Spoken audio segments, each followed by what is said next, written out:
So let's go ahead and create a class, and we'll give it 2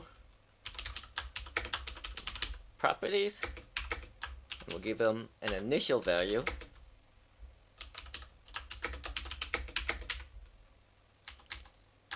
and then once we create a class, we can create an object from that class.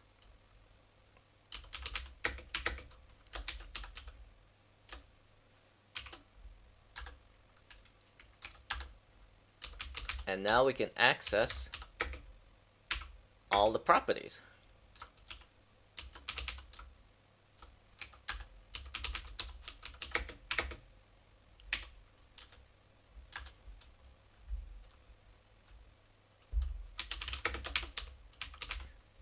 And if we print out our object, you'll see that we can access all of the properties.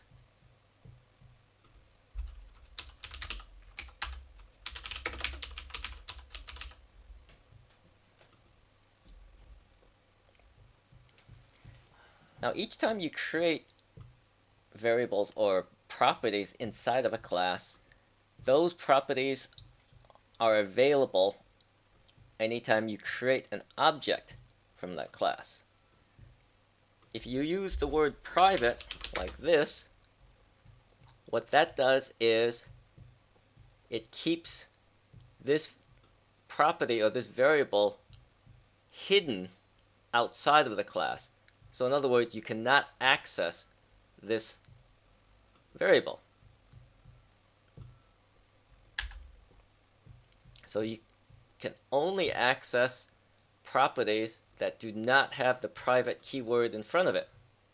So in this example, you can see we can access age, but we cannot access the name. And if we give this a default name like this, we will not be able to access that name, because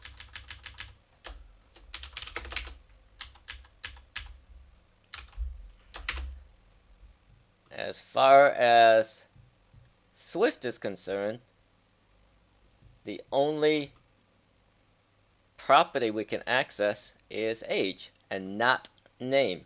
And the reason we cannot access name is because of this private word in front of it. So the reason why you would want to make a variable or property private is if you want to manipulate it within the class and not outside of that class. So let's see an example of how you could do that. We could create a method here like this.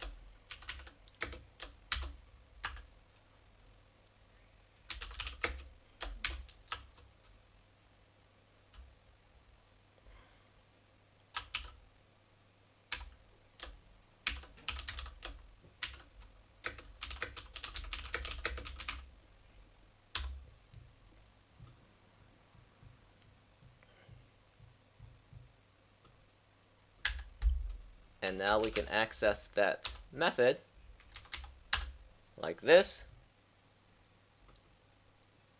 And you can see our private variable, Fido, prints out, and we can use the name variable inside the class, but we cannot use it outside of that class. So that's the purpose of private variables. Let's look at another example of using private variables. Let's create a class, and we'll call it total bill. And what this will do is it will calculate the total bill, including sales tax. So let's create a private variable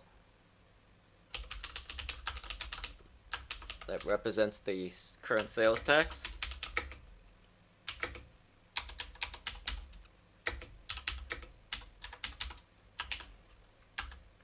And then let's create a property that's accessible outside of the class.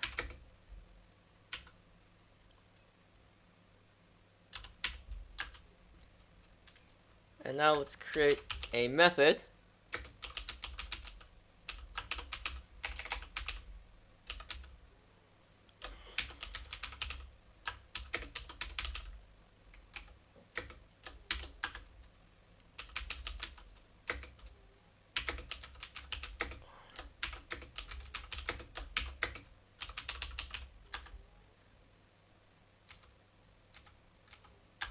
And then now that we've created our class, we have a property that we can access. We have a private property that's only accessible within the class.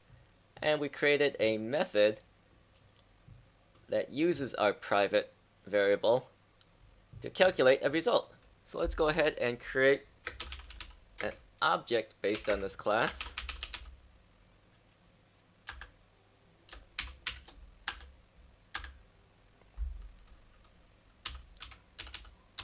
And then let's run the method.